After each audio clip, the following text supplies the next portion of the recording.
ఏ వర్షంలో వాళ్ళు ఏ దేవుణ్ణి ఆరాధిస్తారు, ఏ మంత్రంతో ఆరాధిస్తారు అనే అంశం ప్రధానంగా ఉంటుంది.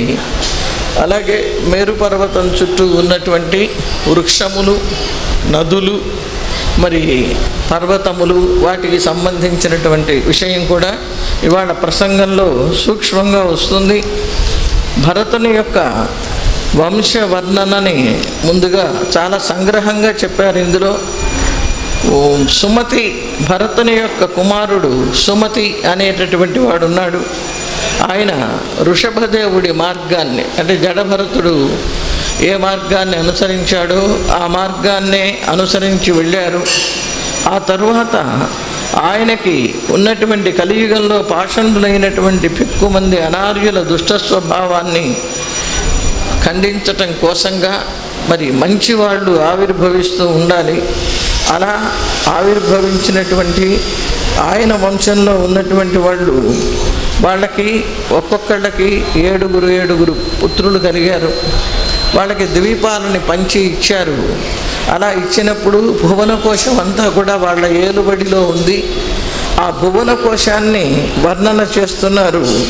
భువనకోశం ఎలా ఉంటుంది అంటే మనకి ఒక పద్మాకారంగా ఉంటుంది, పెద్ద పద్మం.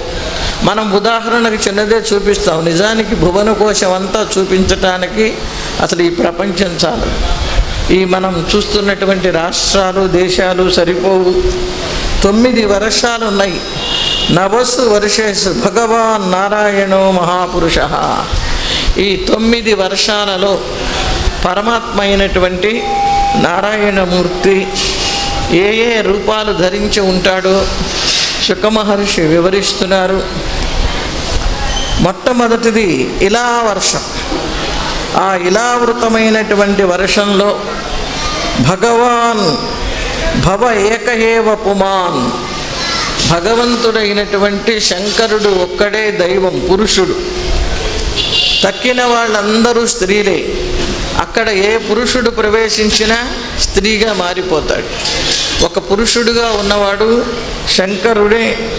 ఆ శంకరుడు నిర్విశతి భవాన్యా శాప నిమిత్తజ్ఞో యత్ ప్రవేక్షితః స్త్రీభావ తత్పశ్చాత్ వక్ష్యామి. అక్కడ పార్వతీదేవి శాపం పెట్టింది, ఇక్కడ అడుగు పెట్టిన మగవాళ్ళందరూ ఆడవాళ్ళు అయిపోవాలి అని. అందుకని ఆ విషయం తెలిసిన పురుషులు ఎవరు అక్కడ అడుగు పెట్టరు పార్వతీదేవి శాపం వల్ల. ఆ శాపం ఎందుకు వచ్చింది అంటే తర్వాత చెప్తాను అన్నాడు. శాపకారణం మనకి తర్వాత నవమస్కంధంలో వస్తుంది. అక్కడ ఉన్నటువంటి ఆ శంకర భగవానుడు స్వామిని కీర్తిస్తూ ఉంటాడు. శంకర భగవానుడు ఓం నమో భగవతే మహాపురుషాయ సర్వగుణ సంఖ్యానాయ అనంతాయ అవ్యక్తాయ నమైతి. ఈ మంత్రంతో పరమేశ్వరుడు పరమాత్మని ధ్యానం చేస్తూ ఉంటాడు. నమో భగవతే, భగవంతుడైనటువంటి స్వామికి నమస్కారం. 5, 6 మహాగుణాలు ఉన్నటువంటి స్వామిని భగవంతుడు అని పిలుస్తారు. మహాపురుషుడైనటువంటి వాడు. మహాపురుష విద్య అని ఒక విద్య కూడా ఉంది. అది కేవలము నారాయణమూర్తిని గురించి చెప్పేటటువంటి విద్య. సర్వగుణ సంఖ్యానాయ, ఎన్నో గుణములతో కీర్తింపబడేటటువంటి వాడు. అనంతుడు, అంతులేనివాడు. అవ్యక్తుడు, స్పష్టంగా బోధపడవనివాడు. మనం ఆరాధన చెయ్యవలసినది వ్యక్తతత్వాన్న అవ్యక్తతత్వాన్న. అంటే అవ్యక్త తత్వాన్ని ఉపాసన చేయటం చాలా దుఃఖంతో కూడినటువంటి పని. అవ్యక్తాహి గతిర్దుఃఖం దేహవద్భిరవాప్యతే.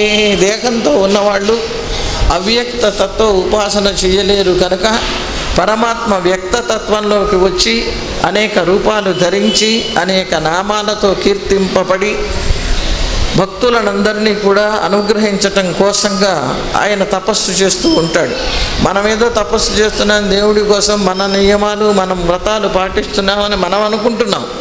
కానీ ఇవాళ నేను ఎక్కువ మంది భక్తుల్ని రక్షింపలేకపోయాను, నేను ఎదురు చూస్తున్నప్పటికీ ఒక్క భక్తుడు కూడా నన్ను కోరటం లేదు అని స్వామి దిగులు పడుతూ అక్కడ ఏ భక్తుడు నన్ను పిలుస్తాడా అని చూస్తూ ఉంటాడు.